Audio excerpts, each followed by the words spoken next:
Hi again. Well, now we're going to go ahead and kind of make up for lost time.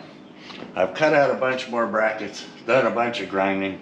I was planning on sandblasting the front, but time constraints, and we aren't building this for perfection. This is no Riddler Award car. This is going to be an old friggin' hot rod. So that being said, I'm going to go ahead and I've pressure washed the front. I wire wheeled almost all of it that I could get to. And without going into it and going crazy and taking the body off and all, I'm going to make it black. So what I'm going to do, I got some Rust-Oleum rust repair black gloss paint, and I'm just going to start painting it.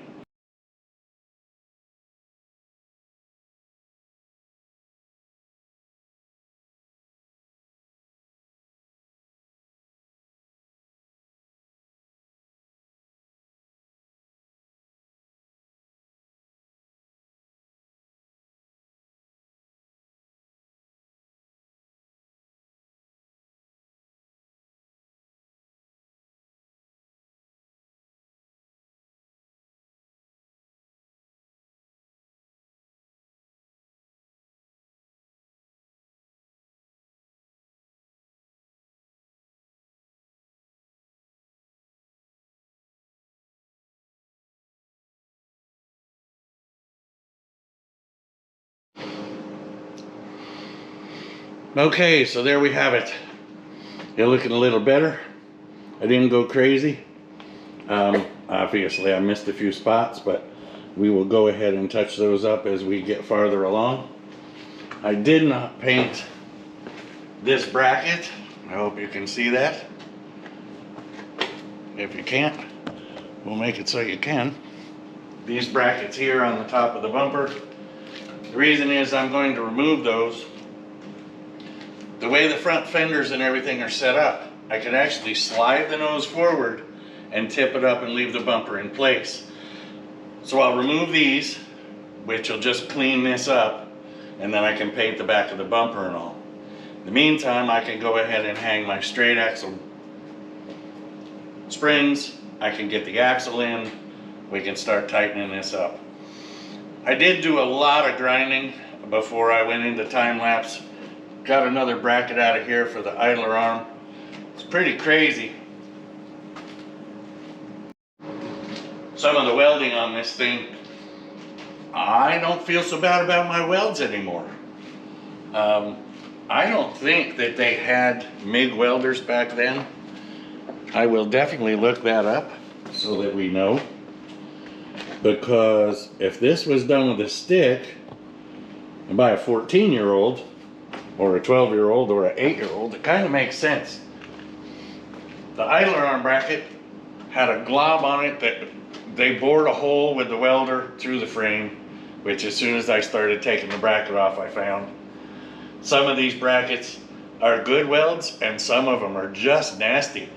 I've checked this frame and all, I can't find any sign that it was damaged, other than as I showed you before, where the upper control arm rear mount was, apparently somebody broke off a bolt at one time and they added a plate so that they could do something with that.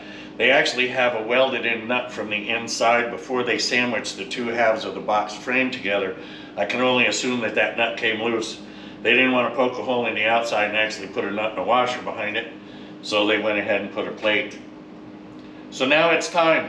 The straight axle is going in. It's just about 90 right now. It's a little after noon on Saturday, February the 25th.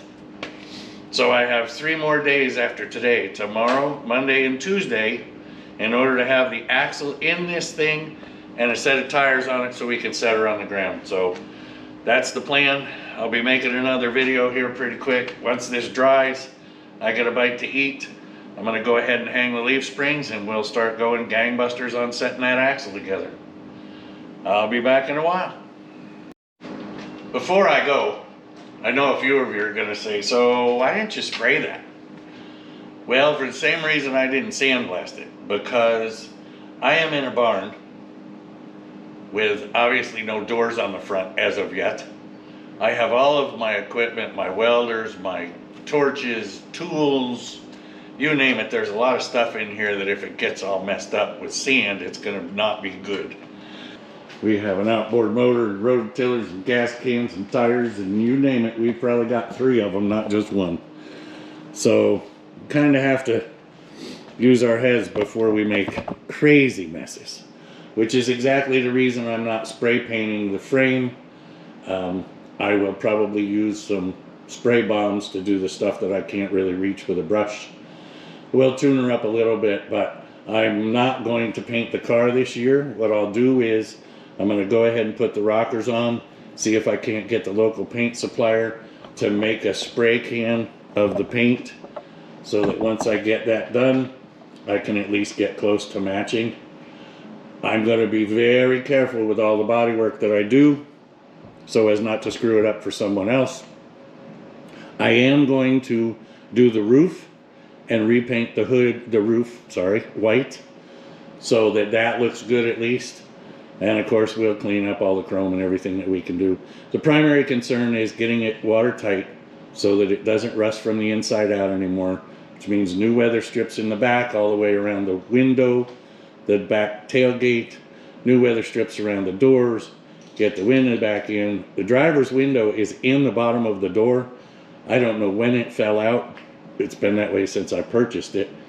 So I've got to get that on a working regulator so I can roll it up, because obviously it sat for at least 3 years that I know of with that window down. And in Florida in the rain, it's a wonder that there's a floor left in it at all. So, okay, I'll be back. Guys, I want to throw one thing in there that I could really do with a few comments and a few likes if you get a chance. I don't know if you're liking this stuff. I haven't seen any comments to know if I'm doing a terrible job, if I'm actually doing a good job, if I'm giving you some good information. There are thousands of YouTube channels that are doing stuff that is probably a heck of a lot better than mine. But if you give me some comments, give me some ideas, tell me what you like, tell me what you don't like, and also click like, I'd really appreciate it. As far as the editing and stuff, I'm just learning. Sorry about the sound quality sometimes. Sometimes it's dark and all. I don't have big professional equipment. I'm doing my best to put this together. I don't expect it to ever monetize. So the money that I spend is not made for clicks, for likes, for subscribers. It's just made for you guys to enjoy what we're doing, see what can be done on a really, really, really tight budget. I don't have the time constraints of, oh my God, I got to finish it by the end of the week or we're going to lose the shop. But I do have a goal in mind to have this ready for the Hot Rod Power Tour, so I can leave on the second week of June and go drive it 2,000-3,000 miles. So please like, subscribe, send me a comment, whether it's good or bad. It's all good because it means you're paying attention. If you don't like something, say it. I can't do anything about making it better if you guys don't give me some feedback. Thanks for watching. I hope you enjoy the show. Hey, welcome back. Okay, it's time. We finally get to do some assembly instead of disassembly. So what we're going to start with here is the front bushings in the shackle. These aren't real pretty because in order to prep it, we had to put them in, and then we had to take them back out in order to weld. So now that that's done, go ahead and grab the spring. Now this spring has been disassembled so that I could flatten it out a little ways. Oh, if you can see it, pop this up in here like this, maybe.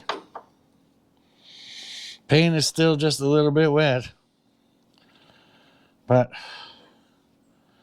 I think I can do this stuff without making a total disaster out of the whole ordeal.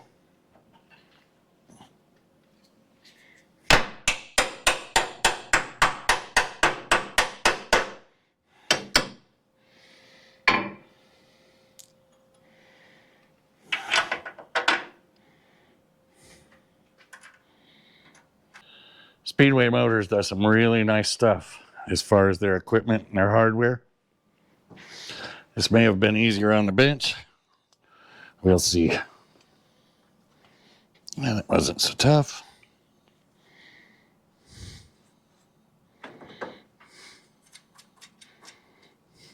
I'll go ahead and do the other side, tighten them up, we'll be back. Well, as you can see, I'm back apart again because I forgot to grease them. So I'm using some waterproof high load bearing grease. Just a little on the shafts. There is no way to lubricate these after they're together. But I will tell you that after putting a little bit of this on, this suddenly was much easier. So we'll do that on the spring as well. And then we will put that back up in the hole.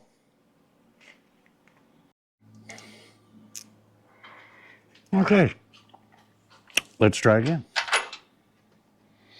Well, look, guys.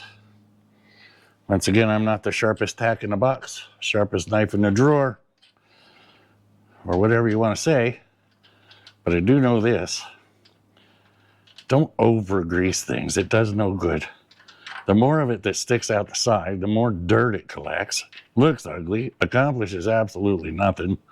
Every time you touch anything, it makes a mess. So what really is the point of all that?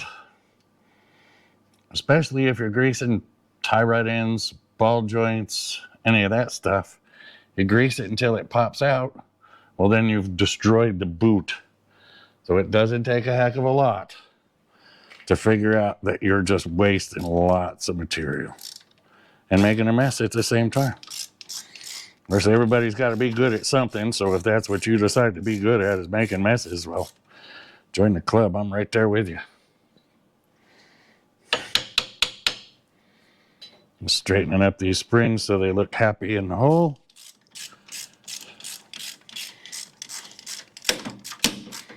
This is the alignment pin. Remember, you aren't trying to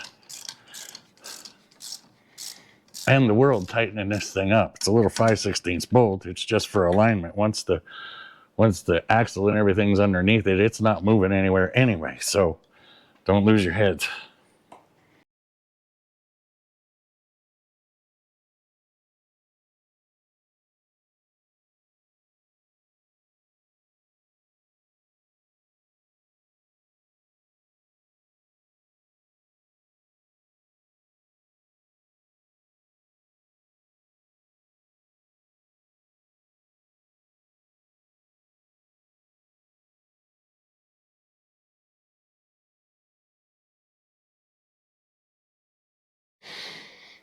Couple little things that you may have noticed that I didn't do is I didn't concern myself with putting a load on these first before I tighten them all the way up. The reason for that is these are polyurethane bushings. So unlike a rubber bushing, you can tighten it up, it's not moving anywhere, and they will obviously move with it. A rubber bushing doesn't have that much flex to it, so if you tighten it here and it moves to here, it's actually going to work on that rubber. And if it has to go too far, it'll tear the rubber, the vulcanization where it attaches to the metal, and that'll eat up a bushing pretty quick. Okay guys, that's going to do it for this video. Please subscribe, click like, send me a comment even if it's a bad one. The next video is going to be me assembling the axle on a table and getting ready to put it up in the hole. I'll be pulling the Wilwood brakes out, setting up the hubs, the spindles, the kingpins, doing all that, getting it just kind of put together so that I can go ahead and get it up in there, set it on its wheels, set my caster, tack weld it together, take it all back apart, paint it, and then finally put it in the car for the last time. So look forward to that one myself. I hope you do too. I'll be posting that probably in the next couple days. So be watching for it. Once again, thanks for watching. Hope you enjoyed it. Please tell me what I'm doing wrong. Tell me what I'm doing right. Have a great day.